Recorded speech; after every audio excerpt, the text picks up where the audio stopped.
बहुत बहुत स्वागत है आप सभी का। नमस्कार, आप देख रहे हैं सुबह 9 बजे। मैं हूं आपके साथ प्रीति और एक नजर डाल लेते हैं हेडलाइंस पर। नेपाल में खुला मौसम, राहत और बचाव अभियान तेज। मरने वालों का आंकड़ा पहुंचा 3000 के पार। मलबे में अब भी हजारों की दबे होने की आशंका।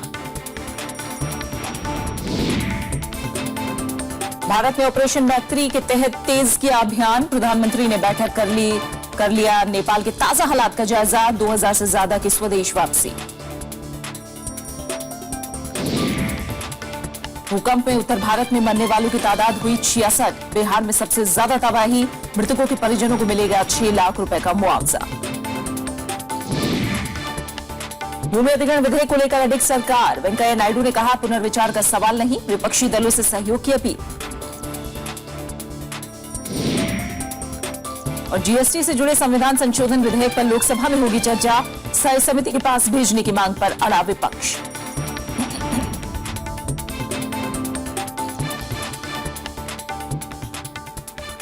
और सबसे पहले बात नेपाल में आए भूकंप की तबाही की।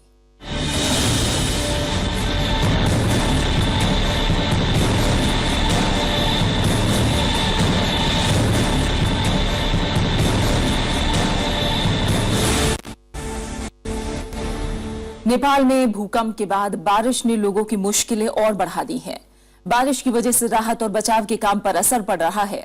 हालांकि आज मौसम खुला होने से राहत और बचाव के काम में तेजी आई है।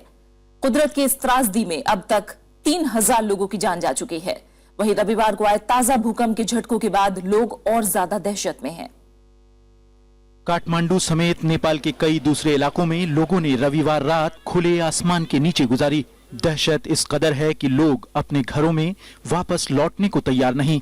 लोग सड़कों पर या फिर किसी खुली जगह पर बैठने को मजबूर हैं। On se réfugier dans une petite cour intérieure où il y avait un peu d'espace pour éviter de se faire écraser. Et quand on est revenu à Durban Square, on a vu que tout était cassé. On a commencé à aider les gens, à essayer de dégager les gens des débris. Et puis du coup, hier soir, on a dormi ici parce qu'on avait peur qu'il y ait des répliques et que dans les hôtels, on voit c'est tous des hauts bâtiments avec des étages.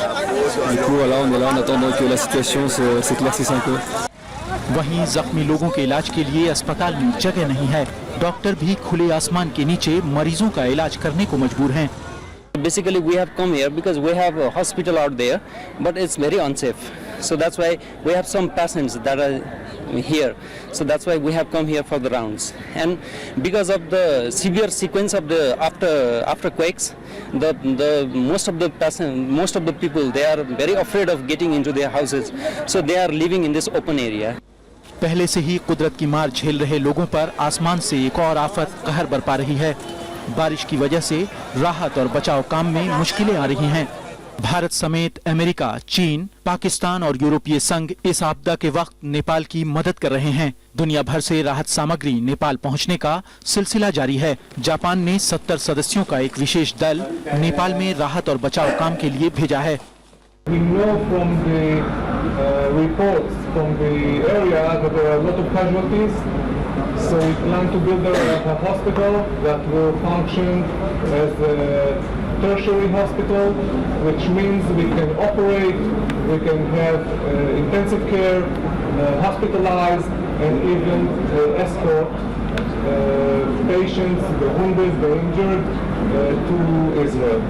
We are also ready to give medical support to the rescue teams that are on the arena. मौसम विभाग के पूर्वानुमान के मुताबिक अगले 24 घंटे में नेपाल में भारी बारिश की आशंका बनी हुई है। बारिश से बचाव कार्य में देरी होने पर हताहतों की तादाद बढ़ सकती है। Bureau report, Rajya Sabha TV. Bharat ने नेपाल में राहत और बचाव का काम तेज कर दिया है। प्रधानमंत्री नरेंद्र मोदी ने रविवार को विदेश, रक्षा और गृह मंत्रालय के अलावा राष्ट्रीय आपदा प्रबंधन और मौसम विभाग के अधिकारियों के साथ 2 दौर की बैठक करके हालात की समीक्षा की। नेपाल की इस विपदा की घड़ी में भारत पूरी तरह उनके साथ खड़ा है। प्रधानमंत्री नरेंद्र मोदी ने रविवार को कहा कि बचाव और राहत कार्यों में भारत कोई कसर नहीं छोड़ेगा।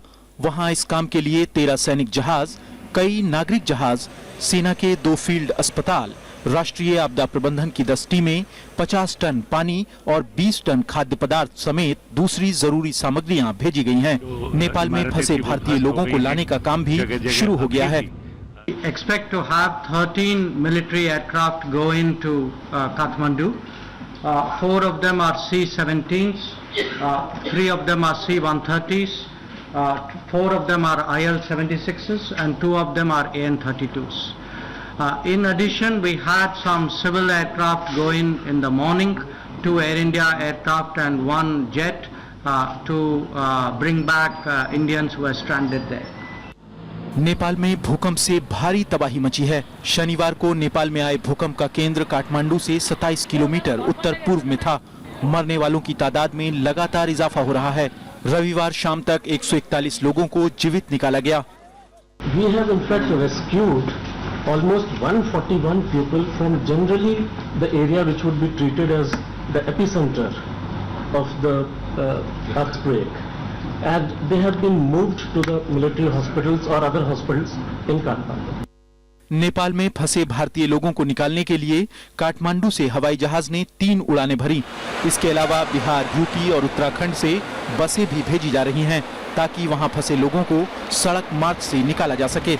हालांकि नेपाल में हो रही बारिश की वजह से परेशानियां आ रही हैं। ऐसे में राहत और बचाव कार्य लंबा चलने की उम्मीद है। भारत कामों की निगरानी और प्रबंधन के लिए गृह मंत्रालय के वरिष्ठ अधिकारी के नेतृत्व में अंतर मंत्रालय अधिकारियों का एक दल काठमांडू में तैनात करेगा। एनडीआरएफ की जैसे 7 टीम ऑलरेडी डिप्लॉय हो चुकी हैं और 3 टीम आज पहुंची हैं और होपफुली 6 टीम कल रवाना हो जाएंगी। और अभी तक की जो रिपोर्ट मिली है उसके मुताबिक एनडीआरएफ ने they have been able to save 8 live persons. Yeah, it will be headed by an officer from the Home Ministry. Additional Secretary level officer would be heading this team of 6 officers. इधर उत्तर भारत के कई राज्यों में जानमाल का भारी नुकसान हुआ है। मौसम विभाग का कहना है कि नेपाल सहित भारत में 2 दिनों में भूकंप के 46 झटके आ चुके हैं। ये झटके यूरेशिया और भारतीय टेक्टोनिक प्लेटों के टकराने की वजह से आ रहे हैं। इनका विस्तार अफगानिस्तान से म्यांमार तक है और कुछ कम या ज्यादा तीव्रता से इनके अब तक आने की आशंका है जब तक ये प्लेटें अपनी जगह नहीं पकड़ लेती। अखिलेश सुमन, राज्यसभा टीवी। रविवार को आए भूकंप के झटकों के बाद माउंट एवरेस्ट पर दोबारा हिमस्खलन होने की खबरें हैं। वहां कई पर्वतारोही अब भी फंसे हुए हैं। माउंट एवरेस्ट के बेस कैंप पर हिमस्खलन होने से 22 पर्वतारोहियों की मौत हो गई, जबकि कई अभी भी लापता हैं। हिमस्खलन के बाद सैकड़ों विदेशी पर्वतारोहियों और गाइडों के लापता होने की आशंका है। भूकंप के बाद आए हिमस्खलन के समय माउंट एवरेस्ट के आधार शिविर में करीब 400 विदेशियों समेत कम से कम 1000 पर्वतारोही थे। नेपाल में राहत और बचाव के साथ साथ भारतीय और विदेशी नागरिकों को सुरक्षित वापस लाने का अभियान भी तेजी से चलाया जा रहा है। वायुसेना के विशेष विमान से रविवार की शाम 237 और देर रात करीब 113 लोग सुरक्षित लौट आए। कल वतन वापस आने वालों में भारतीय अंडर 14 फुटबॉल टीम के 23 सदस्य भी हैं। विदेश मंत्रालय के मुताबिक अब तक 2000 से ज्यादा लोगों को भारत लाया जा चुका है।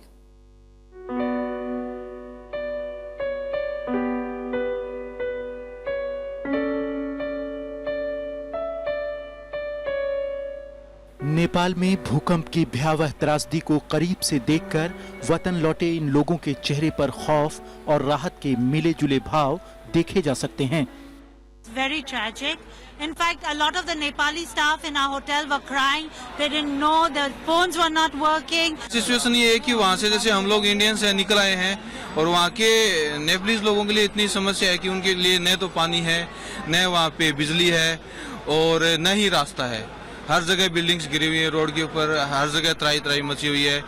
रविवार शाम दिल्ली पहुंचे लोगों में भारत की 23 सदस्यीय अंडर 14 लड़कियों की फुटबॉल टीम के सदस्य भी थे।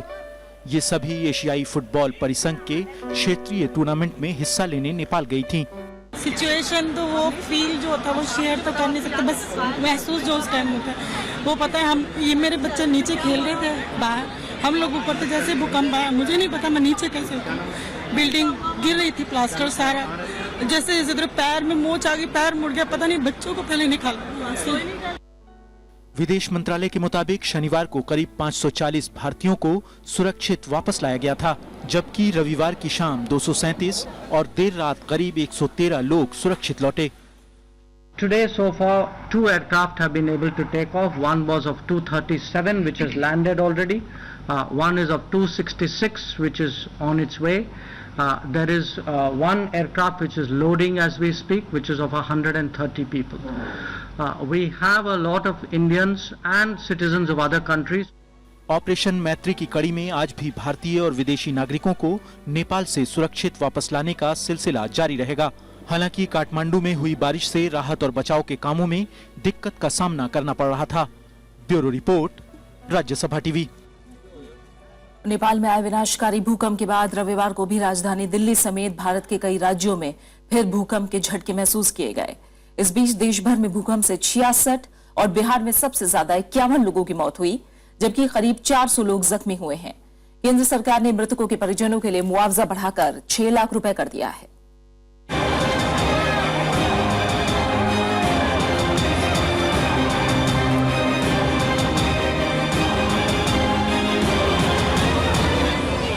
राजधानी दिल्ली समेत देश का उत्तरी और पूर्वी हिस्सा रविवार को एक बार फिर भूकंप के झटकों से दहल गया। इन झटकों से बिहार, पश्चिम बंगाल, असम, झारखंड, ओडिशा, उत्तराखंड, पंजाब, हरियाणा, उत्तर प्रदेश, मध्य प्रदेश, छत्तीसगढ़ और दिल्ली कांप गया। रविवार को लगातार आते झटकों से लोगों में दहशत बनी रही। तुरंत हम लोग जो है घर से बाहर निकले जो है, लेकिन फिर भी भय तो बना हुआ है कि कब आ जाएगा कब। करीब ये हम समझते हैं 7-8 सेकंड तक ऐसा हुआ है और सब लोग फटाफट नीचे उतर, जब लगा कि हिलने लगा पूरा तेजी में, एकदम ऐसा कि कोई टेबल अगर कोई जमीन सरफेस पूरा हिलाता है उस तरीके से मूवमेंट शेक कर रहा था पूरा। फिर हम लोग फ्लैट से नीचे उतर के बाहर के भाग गए। भूकंप का सबसे ज्यादा असर बिहार में हुआ। राज्य के 14 जिले इस आपदा से पीड़ित हुए हैं। बिहार सरकार ने सभी सरकारी और गैर सरकारी स्कूलों को 27 और 28 अप्रैल को बंद रखने का निर्देश दिया है। मुख्यमंत्री नीतीश कुमार ने आपदा प्रबंधन की उच्च स्तरीय टीम के साथ बैठक कर सभी मंत्रियों को अपने जिलों में जाने को कहा। सारे हमारे माननीय मंत्रीगण अपने प्रभार के जिलों में कैंप करेंगे, प्रभारी सचिव अपने प्रभार के जिले में कैंप करेंगे। उत्तर प्रदेश के लखनऊ, कानपुर, उन्नाव, मुरादाबाद, आगरा, वाराणसी, गाजियाबाद, पीलीभीत और कुशीनगर में भूकंप के झटके महसूस किए गए।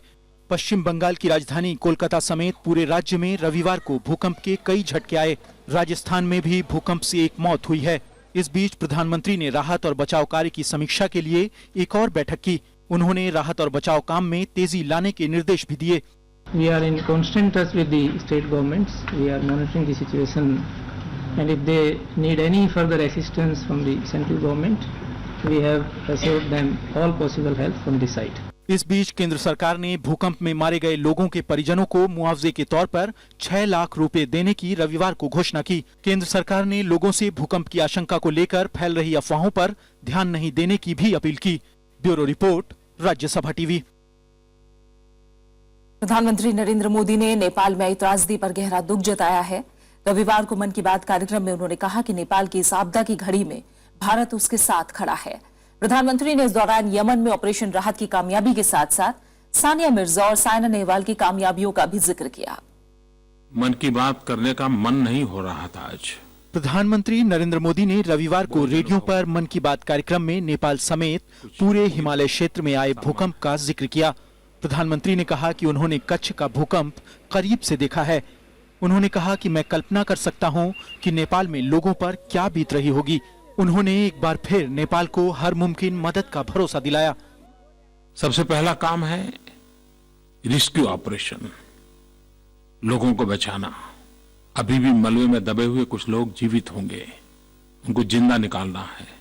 एक्सपर्ट लोगों की टीम भेजी है।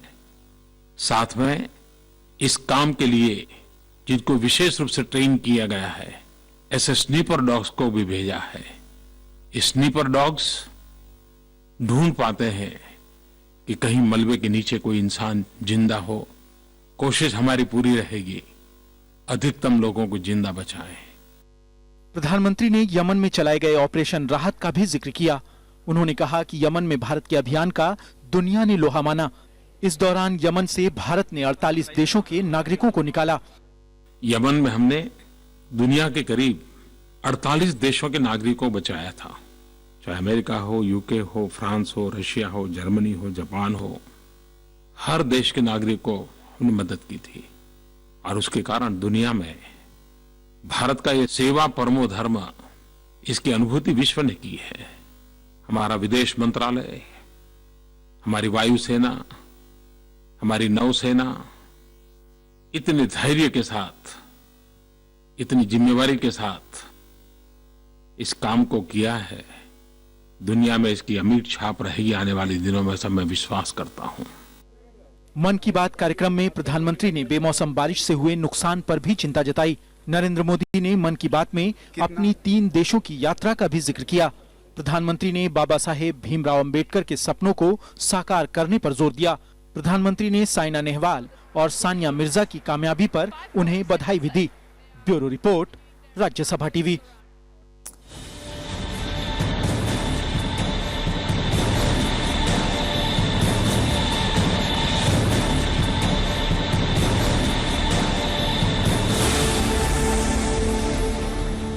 और अब बात कुछ और अहम खबरों की। पाकिस्तान के खैबर पख्तूनख्वा प्रांत में तेज हवाओं के साथ हुई मूसलाधार बारिश से 30 लोगों की मौत हो गई, जबकि 100 से ज्यादा लोग जख्मी हुए हैं।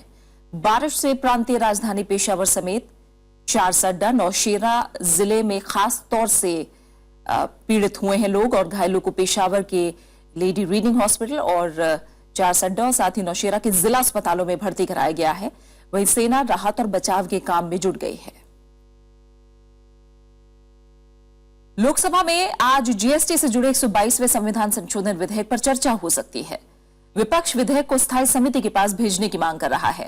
हालांकि सरकार इसी सत्र में संविधान संशोधन विधेयक पारित कराना चाहती है। विधेयक को पारित करने के लिए 2/3 बहुमत की जरूरत होगी। संसद से पारित होने के बाद इसे आधे राज्यों से भी अनुमोदित किया जाना अनिवार्य होगा। केंद्र सरकार 1 अप्रैल 2016 से नई अप्रत्यक्ष कर व्यवस्था जीएसटी लागू करना चाहती है। आप लोग भी समझ लेना, पिछले 12 सालों से देश में वस्तु और सेवा कर यानी जीएसटी लागू करने की जदोजहद जारी है। अब केंद्र सरकार को उम्मीद है कि सभी राज्यों के बीच आम सहमति बनने के बाद इसे 1 अप्रैल 2016 से लागू किया जा सकता है। बोलते जाइए, जेटली जी, ये सही चले। शुक्रवार को लोकसभा में जीएसटी से जुड़े 122वें संविधान संशोधन विधेयक को चर्चा के लिए रखा गया था। रूल 220 विपक्ष इसे स्थायी समिति के पास भेजने की मांग कर रहा है। विपक्ष दलों का कहना है कि सरकार लोकसभा का नियमित काम रोककर इस बिल को सदन में नहीं ला सकती। शुक्रवार को चर्चा के दौरान कांग्रेस, वामपंथी दलों और तृणमूल कांग्रेस ने सदन से वॉकआउट किया। लोकसभा के एजेंडे में आज भी इस विधेयक को शामिल किया गया है। सरकार का कहना है कि जीएसटी व्यवस्था लागू होने से राज्यों को फायदा मिलने के साथ ही आर्थिक विकास को भी रफ्तार मिलेगी। नया कानून बनने के बाद हर सामान और हर सेवा पर सिर्फ एक ही टैक्स लगेगा, यानी वैट, एक्साइज और सर्विस टैक्स की जगह सिर्फ एक ही टैक्स देना होगा। टैक्स ढांचा पारदर्शी होने की वजह से जीएसटी आने के बाद काफी हद तक टैक्स विवाद कम होंगे। देश में एकीकृत बाजार बनाने में मदद मिलेगी। बीते बुधवार को वित्त मंत्री अरुण जेटली ने जीएसटी को लागू करने की रूपरेखा पर राज्यों के वित्त मंत्रियों के साथ बैठक की थी। तमिलनाडु को छोड़कर अधिकतर राज्यों ने इसके प्रावधानों पर सहमति जताई थी। पिछले साल दिसंबर में पेश किए संविधान संशोधन बिल को सरकार इसी सत्र में पारित कराना चाहती है। इसके बाद मॉनसून सत्र में जीएसटी बिल पारित कराने की कोशिश होगी। Bureau report, Rajya Sabha TV. विदेशी निवेशकों पर एमएटी यानी न्यूनतम वैकल्पिक कर के प्रतिकूल असर पर लगाम कसने के लिए सरकार एक उच्च स्तरीय समिति के गठन पर विचार कर रही है। वित्त मंत्री अरुण जेटली ने फाइनेंशियल टाइम्स के एक लेख में ये बात कही है। उन्होंने कहा कि कर संबंधी मुद्दों को सुलझाने के लिए सरकार जल्द ही एक उच्च स्तरीय समिति के गठन का फैसला करेगी। उन्होंने लिखा है कि उच्च स्तरीय समिति पता लगाएगी कि कर मुद्दों के समाधान के लिए क्या किया जा सकता है। साथ ही उन्होंने ये भी कहा कि इस समिति को जल्द से जल्द रिपोर्ट देने का निर्देश दिया जाएगा ताकि इस पर जल्द कार्रवाई हो सके। विपक्षी दलों और किसान संगठनों के तमाम विरोध के बावजूद केंद्र सरकार भूमि अधिग्रहण विधेयक को लेकर अपने रुख पर कायम है। संसदीय कार्य मंत्री वेंकैया नायडू ने कहा कि सरकार लोकसभा से पारित विधेयक पर फिर से विचार नहीं करेगी। उन्होंने सभी विपक्षी दलों से देश हित में विधेयक पारित करने के लिए सहयोग की अपील की। उन्होंने विधेयक को किसानों के व्यापक हित में बताया। संसदीय कार्य मंत्री वेंकैया नायडू का कहना है कि दिल्ली के जंतर मंतर पर किसान रैली के दौरान गजेंद्र सिंह की आत्महत्या का भूमि अधिग्रहण विधेयक से कोई संबंध नहीं। उन्होंने स्पष्ट किया कि विधेयक पर किसी तरह का पुनर्विचार करने का कोई सवाल ही नहीं। The suicide of Sri Gajendra Singh has nothing to do with the Land Acquisition Act. There is no question of government doing any rethinking on the Land Acquisition Act. The government feels that this act is in the interest of the farmers. Venkaiah Naidu ने विधेयक को विकास परक और किसान हितैषी करार दिया। उन्होंने कहा कि सभी विपक्षी दल राजनीति छोड़कर देश हित में विधेयक का समर्थन करें। Farmer suicides are a long-term issue. It's a deep issue. It's a very sensitive issue. The entire society has to apply its mind. The government at the center and the state and all the political parties should come together to find out some long-term solution to this problem. केंद्र सरकार राजस्थान के किसान गजेंद्र सिंह की खुदकुशी मामले की जांच करवा सकती है। संसदीय कार्य मंत्री ने कहा कि दिल्ली पुलिस की शुरुआती जांच रिपोर्ट मिलने के बाद इस पर कोई फैसला किया जाएगा। इस बीच वित्त मंत्री अरुण जेटली ने भरोसा जताया है कि बेमौसम बारिश की मार झेल रहे किसानों को राहत पहुंचाने में सरकार उदार होकर कदम उठाएगी। Bureau report, Rajya Sabha TV. फिलहाल यहाँ रुक रहे एक छोटे से ब्रेक के लिए और ब्रेक के बाद देखेंगे अदाकारा जोहरा सहगल की बेमिसाल अदाकारी की कुछ जाना छूना जाए रोग लगेगा भारी, ना खाना ना सोना होगा दिल की गहन बीमारी, दुख देकर वो उड़ जाएगा हंसेगी दुनिया सारी। दैया दैया दैया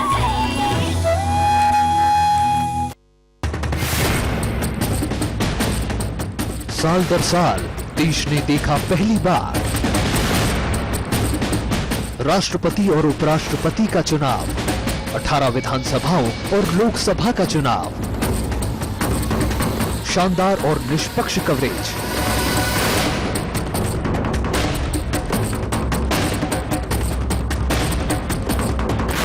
सिर्फ राज्यसभा टीवी पर।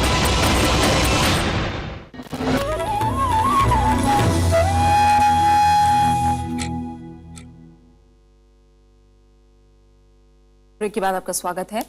नूर सुल्तान नजरबायेव एक बार फिर से अगले 5 साल के लिए कजाकिस्तान के राष्ट्रपति बन सकते हैं। कजाकिस्तान में राष्ट्रपति पद के लिए रविवार को वोटिंग हुई थी। एग्जिट पोल के अनुमानों के मुताबिक नजरबायेव को 97.5% मत मिलते दिख रहे हैं। उनके खिलाफ 2 उम्मीदवार खड़े थे जिन्हें जनता नकारती दिख रही है। नजरबायेव 26 साल से कजाकिस्तान की सत्ता पर काबिज हैं। नजरबायेव 1991 में सोवियत संघ के पतन के पहले से ही कजाकिस्तान में शासन कर रहे हैं। चुनाव के अंतिम नतीजों का ऐलान आज कर दिया जाएगा।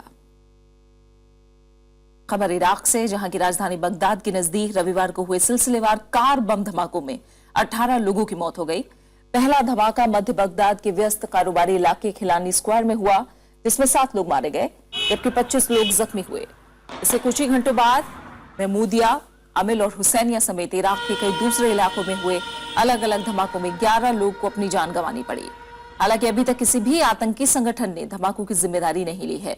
इराक में कई शहरों पर आतंकी संगठन इस्लामिक स्टेट ने कब्जा कर रखा है, जिन्हें छुड़ाने के लिए अमेरिका के नेतृत्व वाली सेना कई देशों के साथ मिलकर आईएस के खिलाफ संघर्ष कर रही है। पिछले 1 साल से जारी संघर्ष में अब तक हजारों लोगों की जान जा चुकी है। यमन में सऊदी सेना के हटने के बाद अब आंतरिक संघर्ष तेज हो गया है। रविवार को राजधानी सना और अदन में राष्ट्रपति हूथी के समर्थकों और हूथी विद्रोहियों के बीच गोलीबारी हुई। संयुक्त राष्ट्र मानवाधिकार एजेंसी के सैन्य गठबंधन के अभियान को रोकने के बाद से यमन में हालात और खराब हुए हैं। उधर यमन में ईरान के बढ़ते दखल के मद्देनजर अमेरिका ने कड़ी चेतावनी दी है। Air strikes, naval shelling and ground fighting. Yemen continues to be on the boil.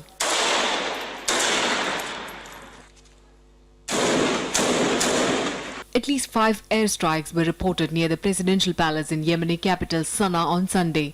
They were the first since the Saudi-led coalition. कहते हैं कि कुछ कलाकारों के आगे उम्र भी कभी आड़े नहीं आती।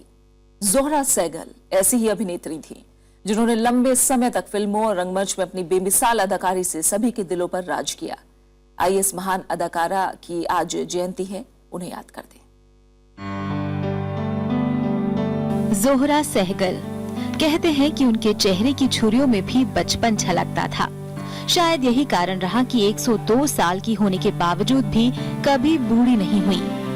उनकी हंसी, उनका चहक कर बात करने का अंदाज और किस्से कहानी सुनाने का अंदाज, सब में एक जिंदा दिली थी। 37 years he's been away.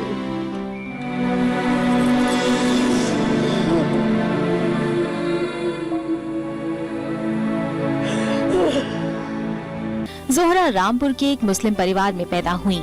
जब पढ़ाई लिखाई का वक्त आया तो उन्हें लाहौर क्वींस मेरी कॉलेज भेजा गया। हालांकि वहाँ पर भी माहौल काफी सख्त था, उन्हें पर्दे में रहना पड़ता था, लेकिन जोहरा वहाँ भी लोगों को हंसा ही लेती थी। इसके बाद जोहरा ने एक्टिंग के लिए लंदन जाने की सोची, लेकिन उन्हें एहसास हुआ कि वो पहले डांस करना चाहती हैं, तो लंदन के बजाय वो जर्मनी चली गईं।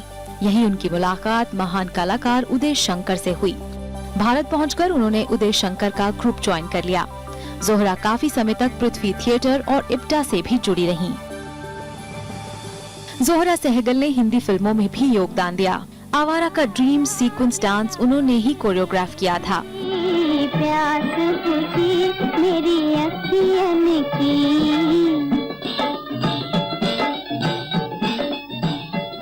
इसके अलावा बाजी में भी उन्होंने डांस डायरेक्शन किया। 1999 की फिल्म हम दिल दे चुके सनम में चुलबुली दादी की भूमिका में उन्हें काफी पसंद किया गया। बच के रहना, कच्ची उम्र है, पड़े ना उसका साया, पास न जाना, छू न जाए, रोग लगेगा भारी, ना खाना ना सोना होगा, दिल की गहन बीमारी, दुख देकर वो उड़ जाएगा, हंसेगी दुनिया सारी, तैया तैया तैया तैया। 1998 में उन्हें पद्मश्री सम्मान भी दिया गया। आज जोहरा हमारे बीच नहीं है, लेकिन उनका हंसी से खिलखिलाता चेहरा हमेशा हमेशा हमारे जहन में रहेगा। कौन 100 साल तक जीता है, तुम जियोगे 100 साल तक। Bureau report, Rajya Sabha TV. और इसी के साथ फिलहाल इस बुलेटिन में इतना ही। आखिर में एक नजर हेडलाइंस पर। नेपाल में खुला मौसम, राहत और बचाव अभियान तेज, मरने वालों का आंकड़ा पहुंचा 3000 के पार। मलबे में अब भी हजारों के दबे होने की आशंका। भारत ने ऑपरेशन मैत्री के तहत तेज किया अभियान। प्रधानमंत्री ने बैठक कर लिया नेपाल के ताजा हालात का जायजा। 2000 से ज्यादा की स्वदेश वापसी। भूकंप में उत्तर भारत में मरने वालों की तादाद हुई 66। बिहार में सबसे ज्यादा तबाही। मृतकों के परिजनों को मिलेगा 6 लाख रुपए मुआवजा। भूमि अधिग्रहण विधेयक को लेकर अडिग सरकार, वेंकैया नायडू ने कहा पुनर्विचार का सवाल नहीं, विपक्षी दलों से सहयोग की अपील। जीएसटी से जुड़े संविधान संशोधन विधेयक पर लोकसभा में होगी चर्चा। स्थायी समिति के पास भेजने की मांग पर अड़ा विपक्ष।